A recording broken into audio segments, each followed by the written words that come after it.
안녕하세요. 저는 지방에서 개인 음식점을 하고 있는 40대 여성입니다.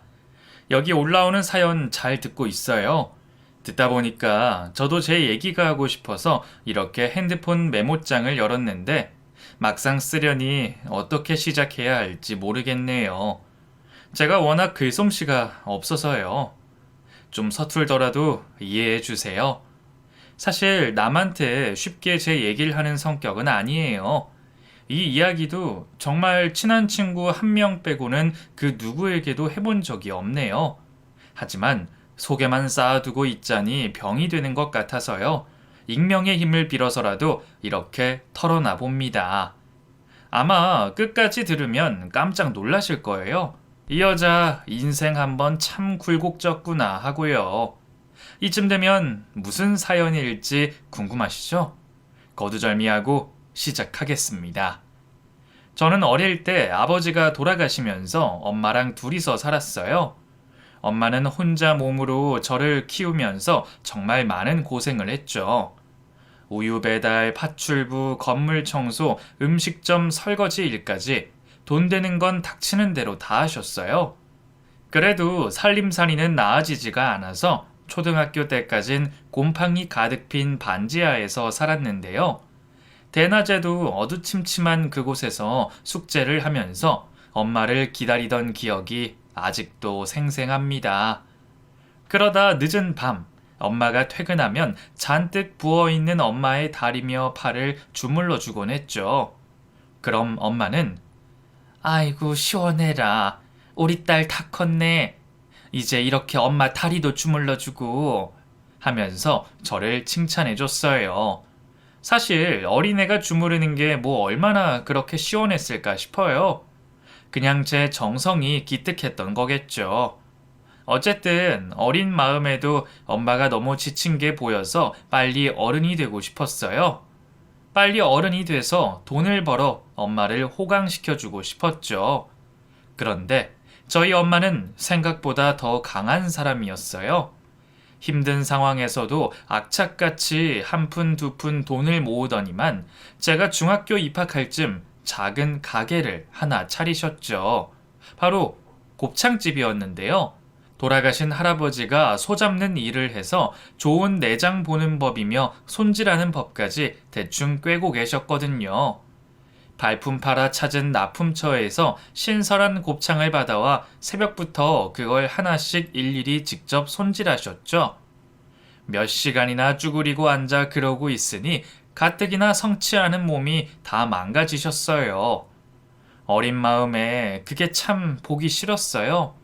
그래서 엄마한테 짜증도 많이 냈죠. 엄마, 어차피 한번 손질돼 오는 걸 왜 굳이 다시 또 작업해? 그냥 놔두라고. 네가 뭘 몰라서 그래. 이게 기계로 하는 건 한계가 있어요. 자, 봐라. 여기 똥이랑 검은 기름이 그대로 껴있는 거. 이걸 어떻게 손님상에 내놓냐? 응? 참나. 그런다고 손님들이 알아줄 것 같아? 몰라줘도 괜찮아. 이렇게 안 하면 엄마 마음이 불편해서 그런 거니까. 전 그런 엄마가 참 미련하다고 생각했어요. 그렇게 고생한다고 누가 알아주나 싶었죠. 그런데 손님들 입맛은 참 귀신 같더라고요. 단골들이 하나 둘 생기더니만 문을 연 지 반년쯤 지나자 가게 밖으로 길게 줄까지 서기 시작했어요. 곱창은 입에도 안 대던 사람들도 저희 집 곱창만은 누린내 하나도 없이 고소하다면서 잘 먹었죠. 나중엔 손님들이 너무 몰려들어서 엄마랑 일하시는 이모 둘만으로는 감당이 안 되더라고요. 결국 알바생과 주방 이모를 10명 가까이 늘리고 가게 옆에 작게 분점도 하나 냈습니다. 그래도 저녁 시간대엔 자리가 없어서 손님들이 못 들어올 정도였네요. 그때부터 먹고 싶은 음식을 마음껏 먹었던 것 같아요. 또 엄마가 저를 데리고 시장이 아니라 백화점에 가서 옷이며 운동화, 책가방을 사주셨죠. 딸, 그동안 엄마가 너무 못해준 게 많아서 미안해. 이제 엄마 돈 많이 버니까 뭐든 말만 해. 우리 딸이 갖고 싶다는 건 다 사줄 수 있어. 엄마가 그렇게 말하니까 그동안 꽁꽁 숨겨왔던 욕심 하나가 고개를 들더라고요. 곧바로 엄마한테 얘기했죠. 나 갖고 싶은 건 딱히 없는데 사실 하고 싶은 게 하나 있어. 그래? 그게 뭔데? 피아노. 나 피아노 배우고 싶어, 엄마. 그땐 제 또래 여자애들은 너도 나도 피아노 배우는 게 유행이었어요. 저도 친구 따라 피아노 학원에 한번 간 적이 있었는데요. 긴 생머리에 늘씬하고 예쁜 피아노 선생님이 우아하게 피아노를 치고 있었죠. 그 모습을 보고 다른 의미로 첫눈에 반했었네요. 저도 그렇게 멋진 여자가 돼서 피아노를 치고 싶었죠. 엄마는 제 말에 당장 피아노 학원을 끊어줬어요. 그리고 1년 뒤 큰 집으로 이사를 갔을 때 제 방에 피아노도 한 대 놔주셨죠. 그때부터 피아노는 제 전부나 다름없었어요. 눈 뜨고 잠들 때까지 매일매일 피아노를 쳤죠. 꼭 피아노를 전공해서 피아니스트가 되고 싶었어요. 하지만 슬프게도 예술은 노력보다 재능이 더 중요한 곳이잖아요. 전 재능이 있는 편은 아니었어요. 워낙 피아노를 늦게 시작하기도 했고요. 아주 어릴 때부터 쳤던 친구들을 도저히 따라잡을 수가 없었죠. 오죽하면 저를 담당했던 선생님이 일반 대학 진학을 권유했을 정도였습니다. 하지만 그러니까 더 괜한 오기가 생기더라고요. 고집을 부려서 유명 음대에만 지원서를 넣었어요. 결국 다 떨어져서 재수를 했고요. 이듬해 어찌저찌 지방에 있는 음악교육학과에 들어가게 됐죠. 늦은 사춘기가 왔던 걸까요? 그때부터 제 방황이 시작됐어요. 수업도 빠지고 질 나쁜 친구들과 어울려 다니면서 술만 퍼마셨죠. 학점은 줄줄이 빵꾸가 나고 거의 학사 경고 위기까지 갔었어요. 아무것도 모르는 엄마는 딸이 타지에서 열심히 학교 다니는 줄로만 아셨죠. 엄마를 생각해서라도 그러면 안 됐던 건데 그땐 피아노에 대한 제 능력의 한계 때문에 너무 힘들었어요. 보답받지 못하는 괴로운 짝사랑을 하는 기분이었달까요? 때때로 죽고 싶다는 충동까지 들었죠. 그런데 그때 운명처럼 한 남자가 제 앞에 나타났습니다. 김진석이라고 같은 학교 영문과에 다니는 복학생 선배였죠. 아직도 기억이 생생해요. 계속 수업에 빠진다고 조교님한테 엄청 깨지고 나온 길이었죠. 학교가 너무 싫어서 얼른 떠나려는데 뒤에서 누군가 저를 붙잡았어요. 저기 잠깐만요. 잠깐 얘기 좀 할 수 있을까요? 돌아보니 처음 보는 남자였어요. 누구세요?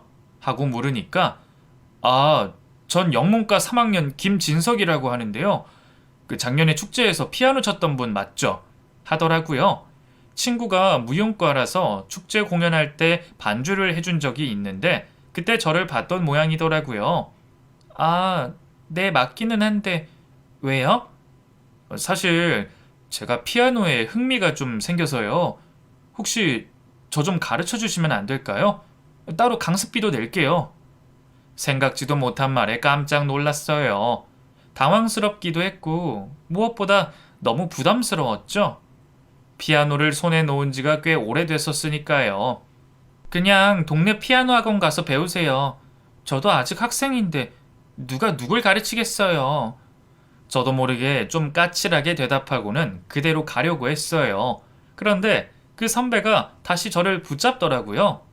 그리고는 아까보다 더 깜짝 놀랄 말을 했습니다. 저기 잠깐만요. 그 피아노는 사실 핑계고 그때 축제에서 첫눈에 반했어요. 그 뒤로 계속 지켜봤는데 언젠가부터 학교에서 잘 안 보여서 걱정 많이 했어요. 무슨 일 있는 건 아니죠? 제 인생의 첫 고백이었어요. 제가 특출나게 예쁜 것도 아니고 피부도 까무잡잡한 편이라서 남자들한테 인기가 별로 없는 편이었거든요. 너무 놀라서 그냥 그 선배가 하는 말에 계속 고개만 끄덕였던 것 같아요. 정신을 차려보니 주말에 영화를 보기로 했더라고요. 그렇게 같이 영화도 보고 밥도 먹고 차도 마시고 어찌저찌 첫 데이트를 하고 집에 가는 길에 선배가 한 번 더 고백을 했어요. 오늘 너무 재밌었어. 앞으로도 계속 이렇게 만나고 싶은데, 그러니까 남자친구, 여자친구로서 말이야. 어때? 너무 갑작스러워서. 사실 그 선배가 제 타입은 아니었어요. 얼굴도 좀 무섭게 생겼고, 나이도 저보다 5살이나 많았거든요. 하지만 저를 좋아한다는데 거절하기가 좀 그렇더라고요. 그런 제 마음을 눈치챘던 걸까요? 지금 당장 대답 안 해줘도 돼. 대신 내일도 같이 맛있는 거 먹으러 가자. 내일도요? 친구끼리도 같이 밥은 먹으러 가잖아. 떡볶이 좋아한다 했지? 내가 진짜 맛있는 떡볶이집 알아. 둘이 먹다 하나가 죽어도 모를걸?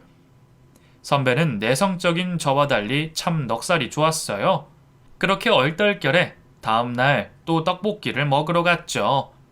10번 찍어 안 넘어가는 나무 없다잖아요. 그렇게 2번, 3번, 4번 계속 만나서 데이트를 하다 보니 저도 점점 마음이 가기 시작했습니다. 결국 한 달쯤 지나 또 한 번 고백을 받았을 때 좋다고 했죠.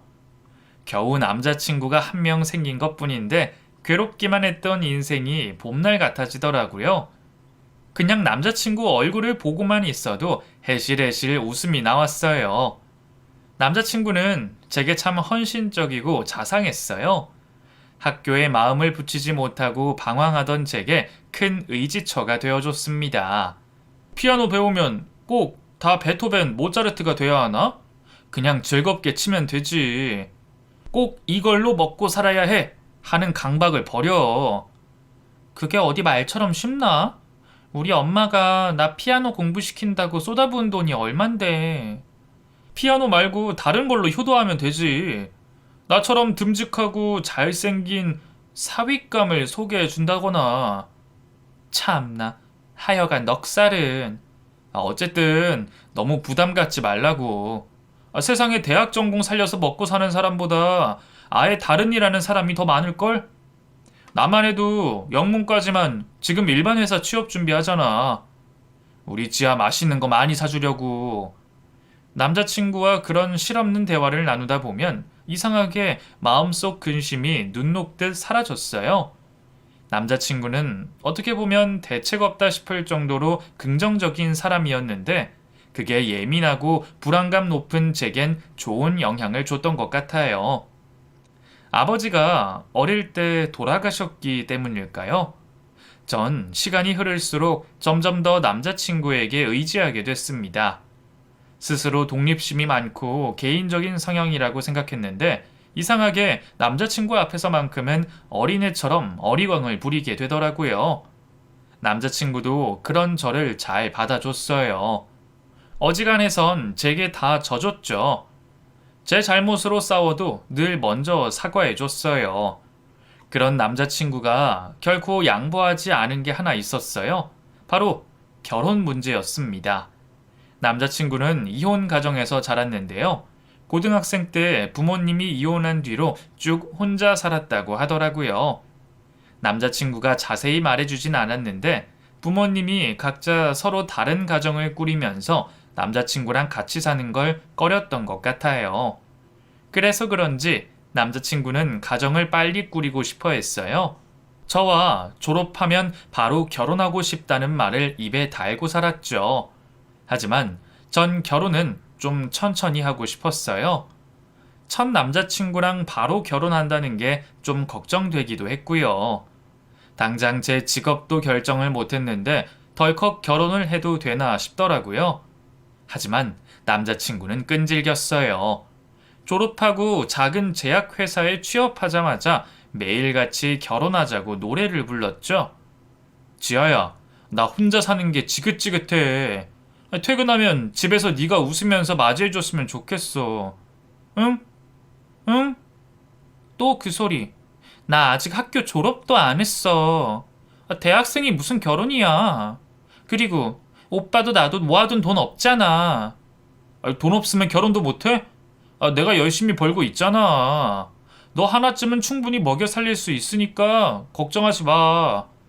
그래도 우리 사이에 아직 결혼은 좀 이른 것 같아. 제가 계속 미적지근한 반응을 보이자 급기야 남자친구는 화를 내면서 헤어지자고 했어요. 너 날 사랑하기는 해? 내가 부모님 때문에 많이 힘들어했던 거 알잖아. 내가 가족을 얼마나 갖고 싶어 하는지 다 알면서 이럴 거면 그냥 우리 헤어지자. 갑자기 그게 무슨 소리야. 나 당연히 오빠 사랑하지. 근데 결혼은 현실이라잖아. 그래, 현실이지. 난 그 현실을 너랑 같이 살아가고 싶은 거였어. 근데 넌 그렇지 않은 것 같으니까 우리 여기까지만 하자. 늘 저를 받아주던 사람이 결혼 문제에 있어서만큼은 양보가 없었어요. 처음 보는 차가운 표정으로 제게 헤어지자고 말하는데 너무 무섭더라고요.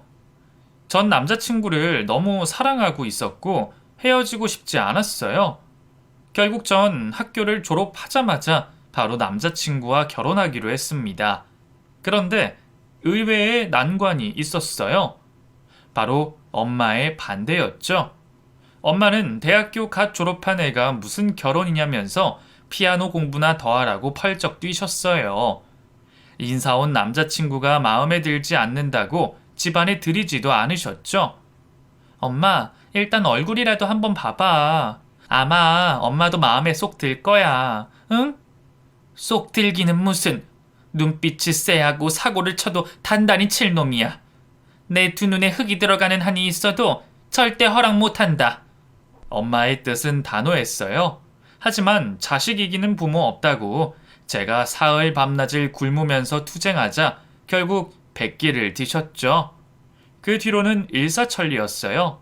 엄마와 남자친구 부모님을 모시고 간단하게 상견례를 하고 바로 날을 잡았죠. 시부모님은 이미 각자 가정을 꾸려서인지 제게 별 관심이 없으셨어요. 식장에서 자리만 지켜주시고는 바로 가버리셨죠. 좀 서운하기도 했지만 시가와는 멀수록 좋은 거라고 하니 좋게 생각하기로 했어요. 경제적인 지원도 전혀 기대할 수 없어서 엄마가 많이 도와주셨어요. 그동안 가게 하면서 모은 돈으로 작은 아파트도 하나 구해주시고 그 근처에 피아노 학원도 차려주셨죠. 그 나이 먹어서까지 엄마에게 기대는 게 많이 부끄럽더라고요.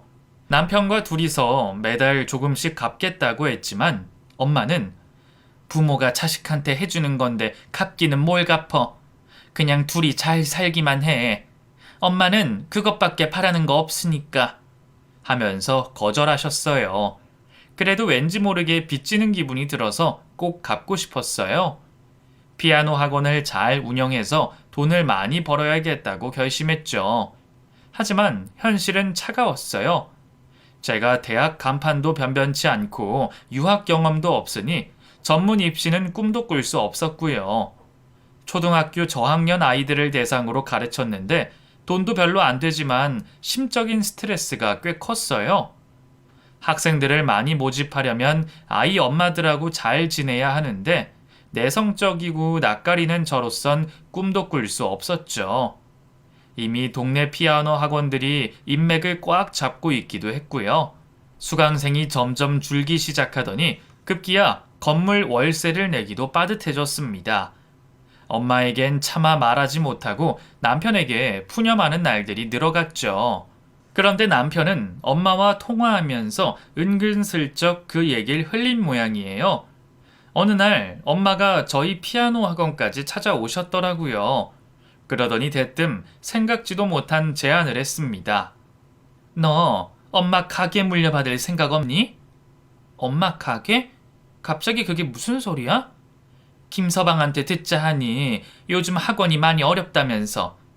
2년 했으면 됐다. 이제 접고 가게 일 한번 배워봐. 엄마도 이제 늙어서 몸이 예전 같지가 않어. 가게를 어떻게 해야 하나 고민이 많았는데 난 기왕이면 지아 네가 물려받았으면 좋겠구나. 너무 갑작스러운 말에 아무 대답도 하지 못했어요. 평생 피아노만 보면서 살아왔는데 곱창 가게라니. 제가 아무 말도 하지 못하자 엄마는 한번 생각해보라면서 그대로 돌아가셨어요. 그날 집에 돌아와서 곰곰이 생각해 봤어요. 하지만 아무리 생각해도 엄마처럼 가게 운영을 할 자신이 없더라고요. 쉬는 날 하루 없이 매일 새벽같이 일어나서 곱창 손질하고 손님들 상대하는 게 전 절대 할 수 없을 것 같았죠. 지금 생각해보면 자존심을 부렸던 것 같아요. 그래도 명색이 피아노 배워서 선생님 소리 들으면서 사는데 갑자기 곱창 가게라니 하면서요. 참 배부른 소리였죠. 남편은 제가 저녁도 먹는 둥 마는 둥 하고 심란한 표정으로 앉아 있으니까 무슨 일 있냐고 묻더라고요. 그래서 엄마와 있었던 일을 얘기해주고 거절할 생각이라고 말했죠. 그런데 남편의 반응이 뜻밖이었어요. 근데 당신이 안 하면 가게 문 닫아야 되는 거 아니야? 장모님 무릎도 많이 안 좋으시잖아. 뭐 당장은 아니더라도 언젠가는 문 닫아야겠지? 그건 황금알 낳는 거위배를 가르는 꼴 아니야?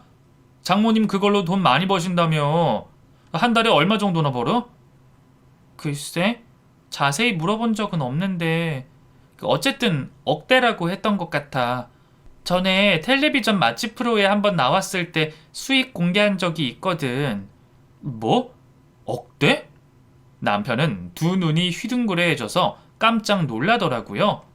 저희 엄마 가게가 장사가 잘 되는 건 알았는데 그렇게 많이 버는 줄은 몰랐대요.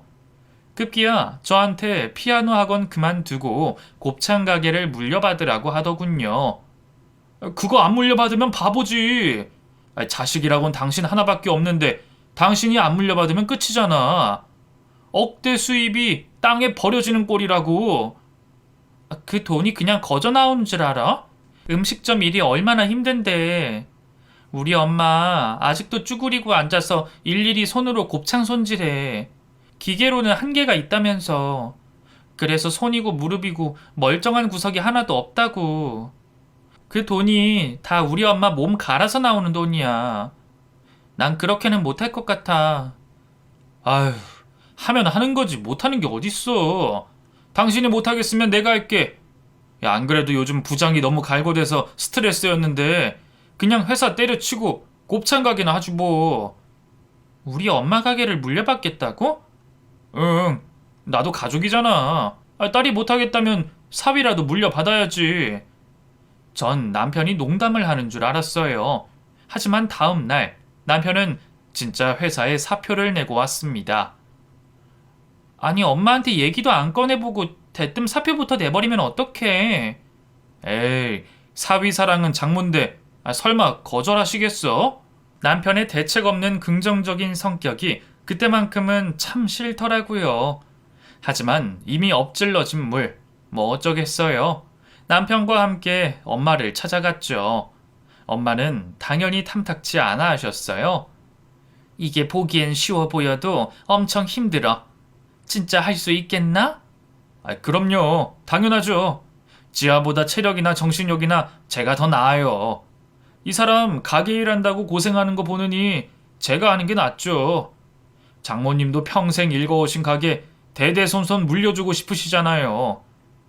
제약회사 영업 경력 덕분인지 남편이 말 하나는 참 청산유수였어요. 결국 엄마도 같이 일해보자면서 수락하셨죠. 그럼 내일부터 가게로 출근하게. 새벽 5시까지 나오면 되네. 네? 새벽 5시요? 왜? 안 되겠어? 아니요, 아니요. 제가 새벽형 인간인 건 또 어찌하시고. 당연히 가능하죠. 내일 뵐게요, 장모님. 남편이 그렇게 신난 건 처음 봤어요. 이제 자기도 사장님 소리 듣는 거냐면서 아주 기대에 부풀어 있었죠. 저도 내심 좋았던 것 같아요. 엄마랑 남편이 같이 가게 일을 하면서 친해질 수도 있을 것이고 가게도 이대로 문을 닫는 건가 걱정했는데 해결됐으니까요. 남편은 그 뒤로 매일 새벽에 나가서 밤 늦게 들어왔어요. 온몸에선 곱창 냄새가 진동했죠. 많이 힘들지? 응, 생각했던 것보다 엄청. 아직은 서빙만 좀 하고 계산대만 보고 있는데 진짜 정신이 하나도 없어. 1분도 못 앉아 있는다니까? 그러게 내가 하지 말라고 했잖아. 그래도 회사에서 일하는 것보단 훨씬 나아. 상사 비위 안 맞춰도 되고 거래처에 아쉬운 소리 안 해도 되고. 아휴, 근데 진짜 이렇게 오래는 못하겠다. 어머니 너무 스파르타식이셔. 내가 물려받게 되면 그땐 주방은 다 사람 쓰고 난 카운터만 봐야겠어. 글쎄, 엄마가 그걸 허락할까? 맛에 대한 자부심이 엄청나서 재료 손질은 꼭 직접 해야 직성이 풀리는 사람이거든. 곱창 구워주는 것도 직원들한테 맡긴 지 얼마 안 됐어. 난 이해가 안 돼. 꼭 사람 손을 써야 하는 거면 직원들 잘 가르쳐서 시키면 되잖아. 그게 또 내 가게 일하는 거랑 남의 가게 일하는 게 다르대. 몰라. 어쨌든 난 나중에 사람 쓸 거야. 난 그렇게는 못해. 남편은 장사 마인드가 엄마하고는 많이 달랐어요. 조만간 엄마와 부딪힐 것 같은 불안한 예감이 들었죠. 그리고 그 예감은 틀리지 않았습니다. 제 눈치를 보던 남편은 언젠가부터 저녁 식탁에서 엄마 욕을 하기 시작했어요. 장모님 해도 너무하신다. 좀 도가 지나치게 깐깐하시다. 내가 하는 걸 하나부터 열까지 다 마음에 안 들어 한다. 끝없이 푸념이 이어졌죠. 엄마도 사정은 크게 다르지 않았어요. 남편한테 살살 좀 하라고 전화를 했더니 어찌나 화를 내시던지 남편에 대한 이미지가 더 안 좋아졌더라고요. 사람이 어쩜 그렇게 게으르고 매사 대충대충이야? 뭘 시키면 꿰쓸 궁리부터 하고 힘든 일 안 하고 카운터만 보려고 하고 직원들한테 차기 사장이네 똥폼이나 잡고 그런 사람한테는 내 가게 못 물려준다. 아직 일 시작한 지 얼마 안 됐잖아. 조금만 살살 하면서 봐줘. 시작한 지 얼마 안 됐는데 벌써부터 이러면 앞으로도 불보듯 뻔하지 뭐. 아니야. 그 사람 내색은 안 해도 얼마나 열심인데. 집에 와서도 맨날 요리 공부하고 어떻게 하면 엄마랑 잘 지낼 수 있을지 나한테 물어보고 그런다고. 예쁘게 좀 봐줘. 응? 그래도 엄마 하나밖에 없는 사위잖아. 저는 거짓말까지 해가면서 엄마와 남편 사이를 중재하려고 했어요. 남편이 가게를 못 물려받는 건 둘째치고 좀 예쁨 받았으면 했거든요. 하지만 그런 제 노력이 무색하게 남편의 태도는 하루가 다르게 나빠졌어요. 급기야 출근 시간도 못 맞추고 늦잠을 자는 날들이 늘어갔죠. 아무리 깨워도 몰라. 5분만 더. 5분만 더. 하면서 좀처럼 일어나질 않았어요. 아파서 그렇다고 거짓말하는 것도 하루 이틀이지 결국 엄마도 눈치를 채셨죠. 결국 어느 날 저녁 남편이 씩씩대면서 집에 들어오더군요. 원래라면 자정이 넘어서 들어와야 하는데 그때가 겨우 8시였어요. 왜 벌써 들어와? 가게는? 몰라. 뭐야, 또 엄마랑 싸운 거야? 진짜 장모님 너무하신 거 아니야? 왜 그렇게 나를 못 잡아먹어서 안달이야. 이거 해라 저거 해라. 아주 사람을 쉴 틈 없이 노예처럼 부려먹는 건 그래 이해해. 근데 곱창 손질만 10번을 다시 시키는 건 너무한 거 아니야? 어차피 불에 구우면 다 똑같은 거. 왜 그렇게 유난을 떠는 거야 진짜. 나 장모님하고 도저히 일 같이 못하겠어. 그냥 때려칠래. 이제 와서 그만두면 어떡하려고. 다시 직장 구할 거야? 몰라. 머리 아파. 이제 곱창 냄새라면 신물이 나. 어지간히 마음이 상했는지 남편은 그 다음날부터 정말 가게를 나가지 않았어요. 엄마도 잘 됐다 싶었는지 남편에게 전화 한 통 없으셨죠. 중간에 낀 저만 안절부절. 어떻게든 두 사람을 화해시키려고 했지만 헛수고였어요. 엄마는 남편이 장사의 기본조차 되어 있지 않다면서 가게 문을 닫는 한이 있어도 남편에겐 물려주지 않겠다고 선언했습니다. 남편은 그 뒤로 직장도 구하지 않고 집에 틀어박혀 게임만 했어요. 남편이 많이 힘든 것 같아서 일단은 지켜보기로 했죠. 그동안 남편이 제 의지처가 되어줬던 만큼 저도 남편에게 의지처가 되어주고 싶었거든요. 그러던 어느 날이었어요. 학원에서 아이들을 가르치고 있는데 엄마 가게 번호로 전화가 걸려오더라고요. 엄마는 늘 핸드폰으로 전화했는데 말이에요. 이상하다 싶어서 바로 전화를 받았더니 엄마랑 같이 일하는 주방 이모였어요. 이모, 갑자기 무슨 일이에요? 잘 지내셨어요? 지아야, 놀라지 말고 잘 들어라. 너희 엄마가 트럭에 치여서 지금 중환자실에 있어. 수술 동의서가 필요하다니까 퍼뜨고 와라. 그 소리를 듣는 순간 하늘이 노래지더라고요. 허둥지둥 방에 들어가서 자고 있는 남편을 깨워 병원으로 달려갔어요. 의사는 뇌를 크게 다쳤다고 수술해도 깨어날 수 있을지 장담할 수 없다더군요. 거짓말 같았어요. 오늘 아침까지만 해도 통화했는데 엄마한테 왜 그렇게 남편한테 모질게 구냐고 한 소리 했던 게 그렇게 후회스러울 수가 없더라고요. 저는 옆에 있던 남편을 붙잡고 오열하다가 그대로 실신하고 말았습니다.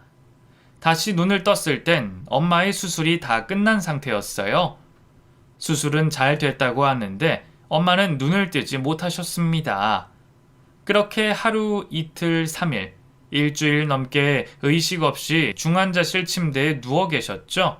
남편은 그런 제 옆에서 어떻게든 저를 안심시켜 주려고 노력했어요. 여보, 너무 걱정하지 마. 나 어릴 때부터 친했던 영식이 형 알지? 그 결혼식에 왔던 그 의사 형 말이야. 최근에 서울 생활 정리하고 고향 내려왔는데 이 병원으로 왔더라고. 그 주치의 선생님한테 자기가 말해서 담당 바꿨다고 그 앞으로 본인이 다 책임지고 치료하겠다네. 그 형이 서울병원에서도 명의로 아주 이름 날렸거든. 진짜? 그렇게 유명한 사람이야? 응, 그 뇌수술로는 아주 따라올 사람이 없었대.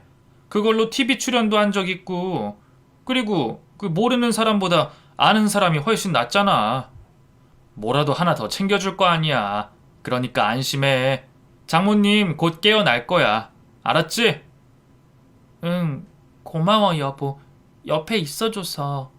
뭔 소리야. 우린 부부인데 당연히 이럴 때 같이 있는 게 맞지.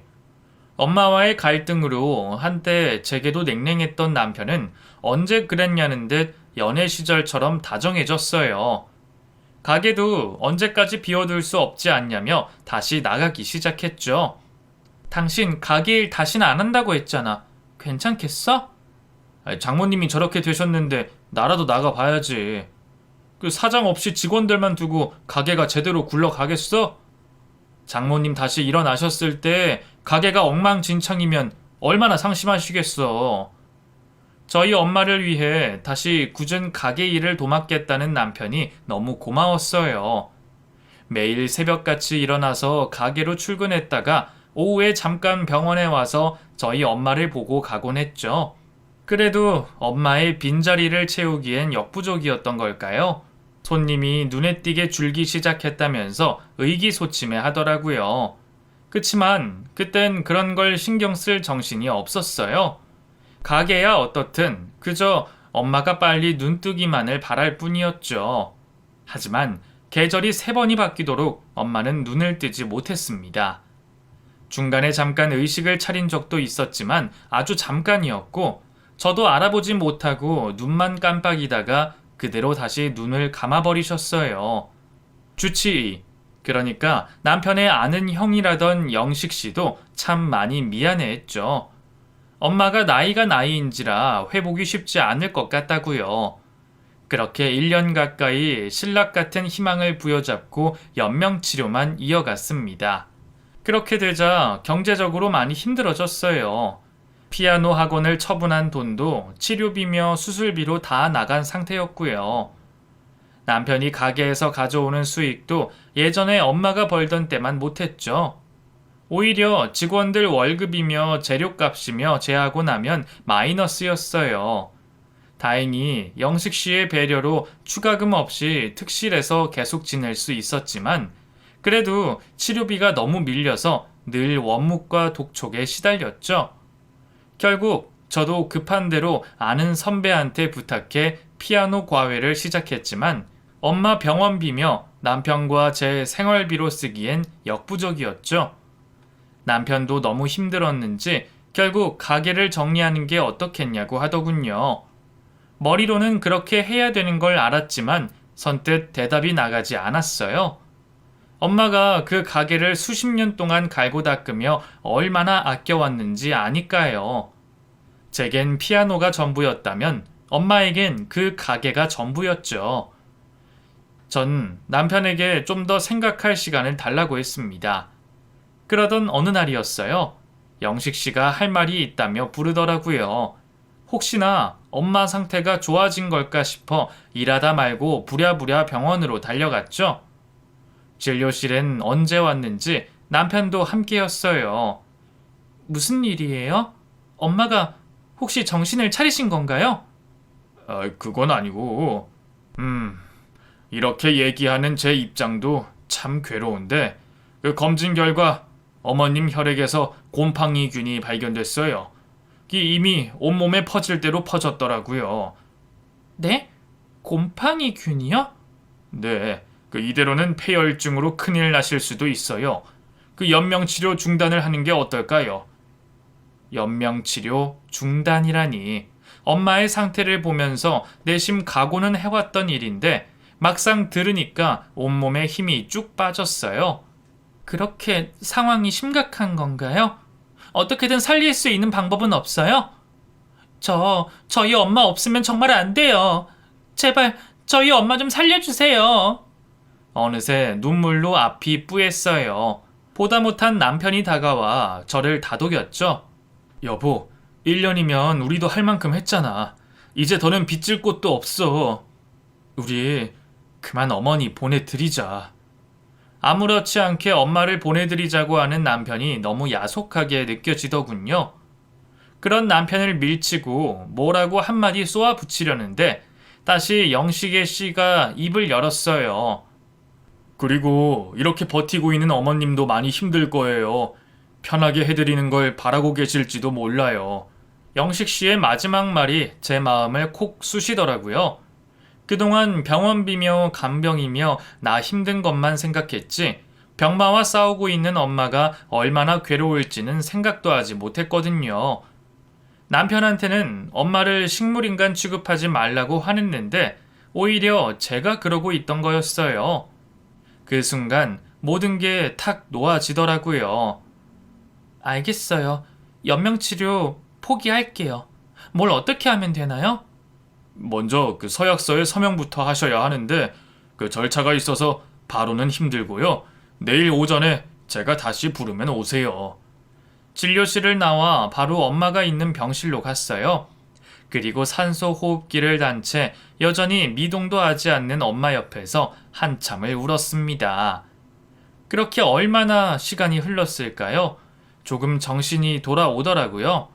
문득 제가 이렇게 울고만 있으면 엄마가 얼마나 가슴이 아플까 하는 생각이 들더군요. 엄마 마지막 가는 길 조금이라도 편하게 보내드리고 싶었어요. 엄마, 나 참 바보 같다. 그치? 지금 나보다 더 힘든 건 엄만데 내가 이렇게 울고만 있으면 안 되지. 나 화장실 가서 세수 좀 하고 올게. 전 엄마에게 일부러 밝게 말을 건넨 뒤 병실 밖으로 나왔어요. 그런데 때마침 영식 씨가 혼자 비상구 문 쪽으로 가고 있더라고요. 비상구 계단에서 담배라도 피우려는 것 같았어요. 엄마 상태에 대해서 한 번 더 의논이나 해보자 싶어 그런 영식 씨 뒤를 따라갔습니다. 걸음이 어찌나 빠른지 순식간에 가버려서 미처 부를 새도 없었죠. 제가 비상구 문을 막 열려고 할 때였어요. 문이 소화기에 막혀 살짝 열려 있었는데 그 틈새로 익숙한 목소리가 들려왔어요. 일 진행엔 문제 없는 거죠, 형? 바로 제 남편이었습니다. 집에 좀 잠깐 다녀오겠다더니 벌써 온 모양이었어요. 나 참, 왔으면 말을 하지. 생각하면서 들어가 아는 척을 하려다 멈칫했어요. 남편과 영식 씨의 분위기가 뭔가 심상치 않았거든요. 아니, 문제 없다니까. 재수 씨가 연명치료 중단에 동의하고 서약서에 사인만 하면 끝. 법적으로 깨끗해. 그래 뭐 이런 건 저보다 형이 더 잘 알겠죠. 근데 형, 연기 진짜 잘하던데요? 혈액에 곰팡이균이 퍼진 게 더는 손 쓸 수가 없다. 편하게 해드리는 걸 바랄지도 모른다 하는데 와 진짜 우리 마누라 아주 깜빡 속아 넘어갔더라. 배우해도 되겠어. 남편의 그 말에 찬물을 뒤집어 쓴 것처럼 온몸이 얼어붙었어요. 너무 큰 충격을 받으면 사람이 꼼짝도 못하겠더라고요. 전 그대로 못 박힌 듯 서서 두 사람의 대화를 듣고만 있었습니다. 에휴, 재수 씨 얼굴 보니까 좀 양심의 가책이 느껴지긴 하더라. 됐어요. 어차피 1년 넘게 저러고 있는 노인네 이미 뒤진 거나 다름없는 거 돈 더 처발라서 뭐예요. 돈이 나만 하나? 아유, 피도 눈물도 없는 놈. 너 같은 놈도 남편이라고 같이 사는 재수 씨가 불쌍하다. 장모 죽으면 들어올 재산밖에 관심이 없지? 에이, 형도 공범이잖아요. 내가 도박만 안 했어도 진짜 너 약속한 그 돈 꼭 다음 달 안에 줘야 된다. 안 그러면 나 끝나. 사채업자들 병원까지 쳐들어올지도 몰라. 인간만도 못한 두 놈의 대화를 듣고 있자니 머리가 하얗게 비는 것 같았어요. 전 후들거리는 다리를 부여잡고 본능적으로 핸드폰을 꺼냈습니다. 무슨 정신으로 그랬는지 모르겠어요. 어쨌든 이 대화를 녹음해야겠다는 생각뿐이었죠. 촬영 버튼을 누른 뒤에도 두 사람은 계속해서 저와 엄마에 대한 얘기를 떠들어댔습니다. 남편은 저희 엄마 가게를 처분한 돈으로 새 사업을 할 생각에 부풀어 있더군요. 정말 너무 역겨웠습니다. 어떻게 저런 인간과 그동안 한 입을 덮고 살 수 있었는지 너무 끔찍했어요. 어느 정도 녹음이 되자 전 핸드폰을 주머니에 넣었습니다. 그리고 곧바로 비상구 문을 열고 안으로 뛰어들었어요. 이 개자식아! 엄마를 죽이려고 한 살인범을 눈앞에 두니 정말 눈에 뵈는 게 없더라고요. 전 문 앞에 있던 소화기를 번쩍 들어 남편에게 집어 던졌습니다. 죽어! 죽어! 죽어! 죽어 이 나쁜 놈아! 여보, 잠깐만. 내가 설명할게. 내가 다 설명할 수 있어. 잠깐만 좀 진정해봐. 설명?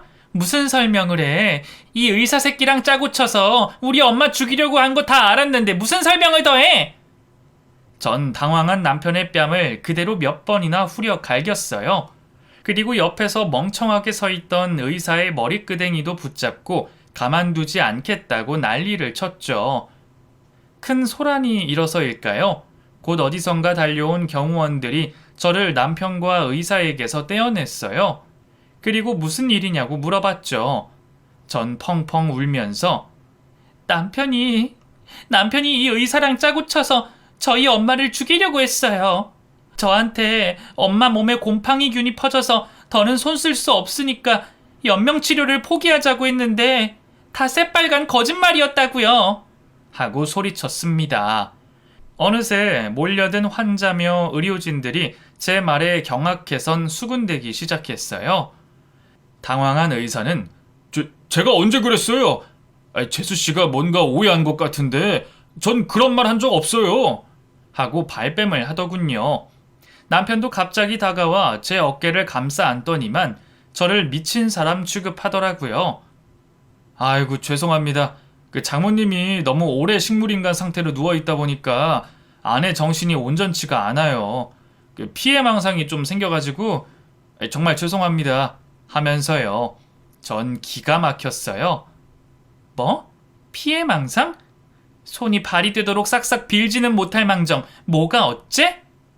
여보, 진짜 왜 그래? 도대체 무슨 그런 끔찍한 망상을 해? 내가 장모님 친엄마보다 더 따랐던 거 알면서. 그렇게 나오겠다 이거지? 전 주머니 속에 있던 핸드폰을 꺼냈어요. 그리고 볼륨 크기를 최대로 키워 녹음 파일을 재생시켰죠. 적나라한 증거물이 울려 퍼지기 시작하자 남편과 의사의 얼굴이 사색이 되더군요. 법정에서도 어디 그렇게 뻔뻔하게 나올 수 있는지 두고 보자. 오늘부로 이혼이니까 집에 들어올 생각하지 말고 우리 엄마 가게에도 얼씬도 하지 마. 여보, 내가 잘못했어. 내가 너무 힘들어서 돈은 없는데 병원비는 자꾸 나가고 빚은 쌓여가고 그러니까 잠깐 미쳤었나 봐. 내가 잘못했어. 한 번만 봐주라. 응? 남편은 그제야 돌변해서 제게 애원하기 시작했어요. 그대로 버리고 가려고 하니까 무릎까지 꿇고 늘어지더군요. 그러자 경호원들이 제게서 남편을 떨어뜨려 놔줬습니다. 전 그대로 엄마에게 가려다가 돌아서서 의사에게도 한마디 했어요. 당신도 의사 가운 벗을 준비해. 사기죄, 허위 진료 걸 수 있는 건 다 걸어서 소송 걸 거니까. 당신 같은 사람이 무슨 아픈 사람을 치료한다고 그래? 쓰레기 같은 자식.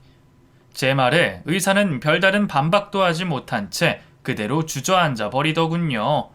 그 뒤로 한동안 지리멸렬한 법적 싸움이 이어졌어요. 오랜 다툼 끝에 다행히 남편은 실형을 선고받았고요. 의사 역시 면허 취소 처분을 받았습니다.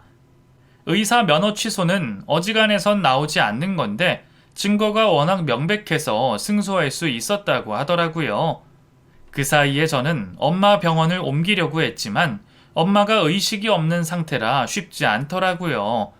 또 병원에선 이미지 때문인지 정말 죄송하다고 평생 무상으로 치료해 주겠다면서 붙잡기도 했고요. 결국 전 그 병원에서 계속 연명 치료를 이어갔는데요. 엄마가 기적처럼 아주 잠깐 의식을 차렸을 때가 있었어요. 눈을 깜빡깜빡하며 저를 보더니만 우리 딸, 엄마가 미안해. 한마디 하고는 그대로 눈을 감으셨죠. 그리고는 눈을 뜨지 못하셨습니다. 사람이 죽기 전에 마지막 힘을 쥐어짜내서 보고 싶은 사람을 보고 죽는다고 하잖아요. 엄마도 아마 그랬던 것 같아요. 엄마가 돌아가신 뒤로 저는 가게를 다시 열었어요. 이미 직원들도 대부분 나가고 손님들도 떨어져 나간 상태였지만 엄마가 어떻게 키워온 가게인데 그냥 포기하고 싶지 않았습니다.